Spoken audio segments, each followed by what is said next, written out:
رمضان المبارک کا 10واں روزہ تھا اور 8 ہجری تھی. آقا اسلام 10,000 کا لشکر لے کر سوئے مکہ روانہ ہے. عزیزان گرامی قدر، راستے میں آقا علیہ السلام کے چچا حضرت عباس بن عبد المطلب رضی اللہ تعالیٰ عنہ کو ملے. اپنے بیوی بچوں سمیت مکہ سے مدینہ ہجرت کر کے آ رہے تھے مسلمان ہو کر. آقا علیہ السلام سے ملاقات ہوئی. پھر مقام ابوا میں پہنچے تو وہاں آپ کے چچا کے بیٹے ابو سفیان بن حارث آپ کا چچا ہے، اس کے بیٹے ابو سفیان نام تھا، ابو سفیان بن حارث سے ملاقات ہوئی. اور اسی طرح عبداللہ بن امیہ آپ کے پھوپھی ذات، ان سے ملاقات ہوئی. آقا علیہ السلام نے ان سے چہرہ پھیر لیا. جب ان سے چہرہ پھیر لیا تو آپ کی زوجہ محترمہ حضرت ام سلمہ نے عرض کی، یا رسول اللہ، آپ کے چچا کے بیٹے آپ کی بارگاہ سے سب سے زیادہ بدبخت ہو کر نہ جائیں.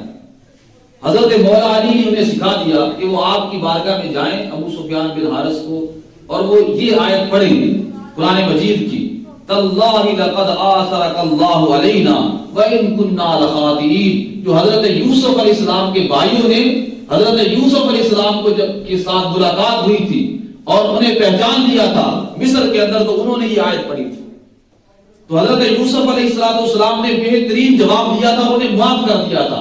حضرت مولا علی نے فرمایا کہ میں نہیں سمجھتا کہ اس کے بعد آقا علیہ السلام سے بڑھ کر عمدہ جواب دینے والا کوئی شخص ہو. تو وہ آئے، انہوں نے یہی آیت پڑھی، لقد آثرک اللہ علینا وان کنا لخاطئین، کہ خدا کی قسم اللہ نے ہم پر آپ کو فضیلت بخشی ہے اور ہم ہی گناہ گار ہیں. تو آقا علیہ السلام نے فوراً فرمایا، لا تثریب علیکم اليوم یغفر اللہ لکم وہو ارحم الراحمین، فرمایا کہ آج تم پر کوئی سرزش نہیں ہے، اللہ بخشنے والا ہے، وہ سب سے زیادہ رحم فرمانے والا ہے. پھر اس وقت ابو سفیان بن حارث نے کچھ شعر کہے.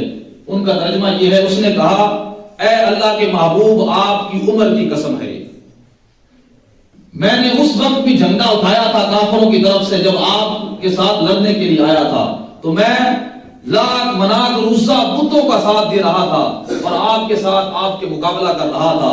اس وقت میرا حال یہ تھا کہ میں رات اندھیری رات کی طرح ایک سرگرداں شخص کی طرح پھر رہا تھا.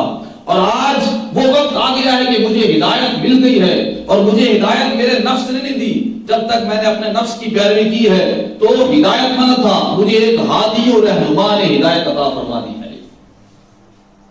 اور اس شخص نے مجھے ہدایت دی ہے جس شخص کو میں نے ہر وقت اپنی طرف سے دھتکار دیا تھا، جس کی بات کو نہیں مانا تھا.